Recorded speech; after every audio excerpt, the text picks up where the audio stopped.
50,000 people are in Washington for the inauguration.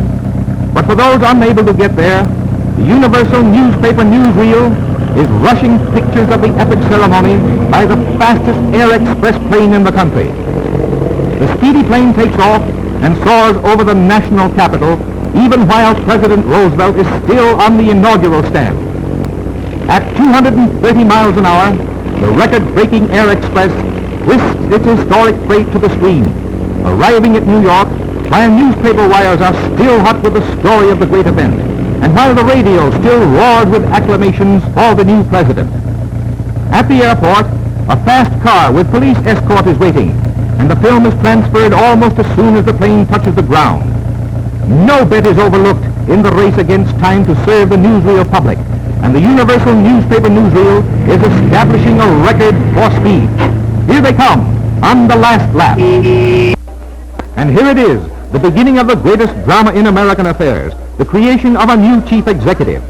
According to time-honored custom, the retiring president and the president-elect ride together from the White House with congressional escort down the long and crowd-packed Pennsylvania Avenue to the Capitol, where Roosevelt is to take the oath of office. Enthusiasm is at its height. Never was there such a joyful, jubilant, yelling, applauding inauguration crowd. Roosevelt is the nation's idol here today. Thousands of Americans are here to cheer the birth of a new era in national affairs, a New Deal era, which is supposed to pull the country out of its chaos. The hosts of democracy are here to celebrate the greatest party victory of all time. And now everything is ready for the big moment. Chief Justice Hughes of the United States Supreme Court prepares to administer the oath of office to Franklin D. Roosevelt, making him the 62nd president. You, Franklin Delano Roosevelt, do solemnly swear that you will faithfully execute the office of President of the United States and will, to the best of your ability, preserve, protect, and defend the Constitution of the United States. So help you God. I, Franklin Delano Roosevelt, do solemnly swear that I will faithfully execute the office of President of the United States and will, to the best of my ability, preserve, protect, and defend the Constitution of the United States. So help me God.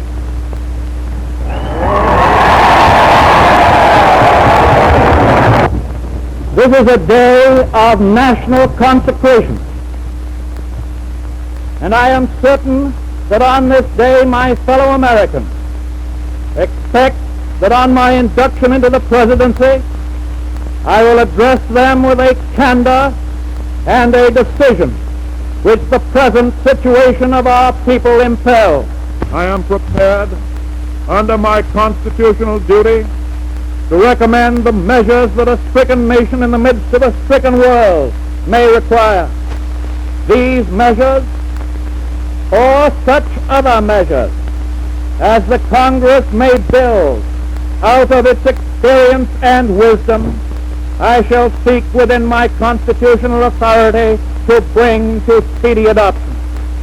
But in the event that the Congress shall fail to take one of these two courses, in the event that the national emergency is still critical, I shall not evade the clear course of duty that will then confront me.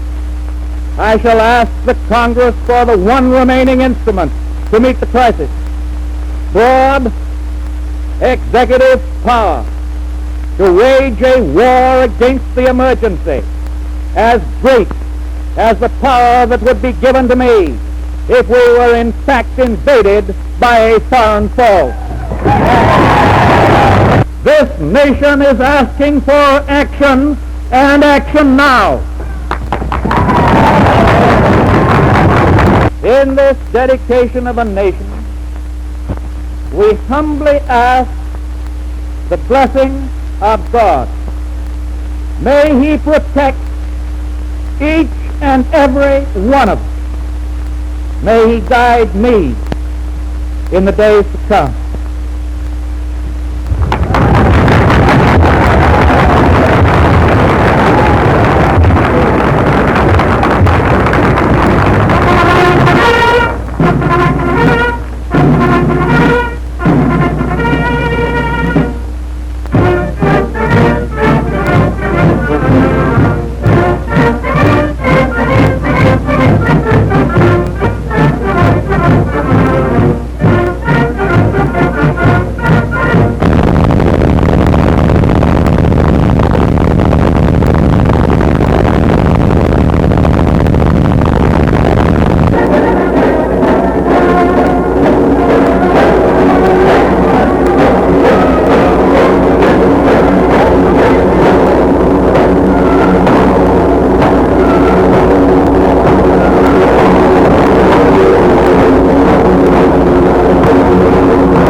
More power to you, President Roosevelt. The entire country's behind you, thrilled with hope and patriotism.